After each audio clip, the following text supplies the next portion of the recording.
তো সুপ্রিয় দর্শক, আসসালামু আলাইকুম। আজকে আমাদের এখানে যে পেশেন্ট উনি আমাদের এখানে এসেছিলেন কোমর ব্যথা নিয়ে।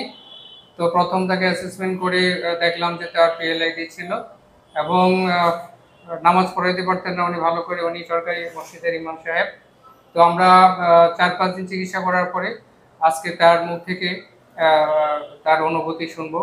যে আপনি তো কোমর ব্যথায় ভুগতেছিলেন, হ্যাঁ? জি, আমি আমরা কোমর ব্যথায় ভুগতেছিলাম অনেকদিন যাবত। জি, জি। পরে আপনার এই স্টার ফিজিওথেরাপি সেন্টারে এসে কয়েকদিন চিকিৎসা নেওয়ার পরে আলহামদুলিল্লাহ, প্রায় 3 দিন চিকিৎসা নেওয়ার পরে অনেকটা ভালো হয়ে গেছে আলহামদুলিল্লাহ। এখন আমি পুরোপুরি সুস্থ।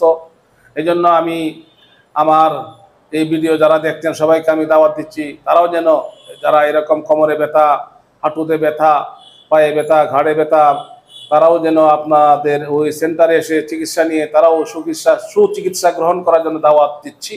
আশা করি আপনার এই চিকিৎসা অত্যন্ত ফলদায়ক এবং কল্যাণময়। এই জন্য আমি সবাইকে আপনাদের এই সেন্টারে এসে এই ফিজিওথেরাপি চিকিৎসা গ্রহণ করার জন্য আহ্বান জানাই।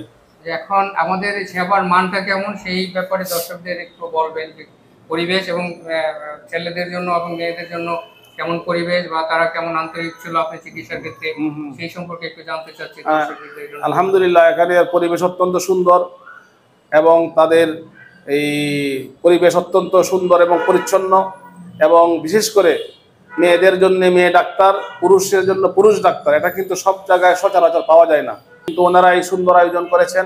অনেকে আনইজি ফিল করেন, আনইজি ফিল করে, হ্যাঁ, মহিলা হইলে যে একজন মহিলাকে যেহেতু তার শরীরে স্পর্শ করতে হয়, এই জন্য একটা মহিলাকে একজন পুরুষ চিকিৎসা করলে বা ওই ফিজিওথেরাপি চিকিৎসা দিতে চাইলে কারোর কাছে এরকম সংকোচ মনে হওয়াটাই স্বাভাবিক।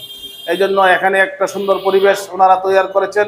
পুরুষের জন্য পুরুষ ডাক্তার, মহিলাদের জন্য মহিলা ডাক্তার। মহিলাদেরকে এরকমভাবে মহিলা ডাক্তার দিয়ে তাকে ফিজিওথেরাপি চিকিৎসা করা হয়।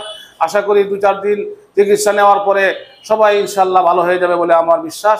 আল্লাহ তাআলা আমাদের সবাইকে এই স্টার ফিজিওথেরাপি সেন্টারের উন্নতি, অগ্রগতি এবং তার সফলতা কামনা করছি। আসসালামু আলাইকুম ওয়া রাহমাতুল্লাহ।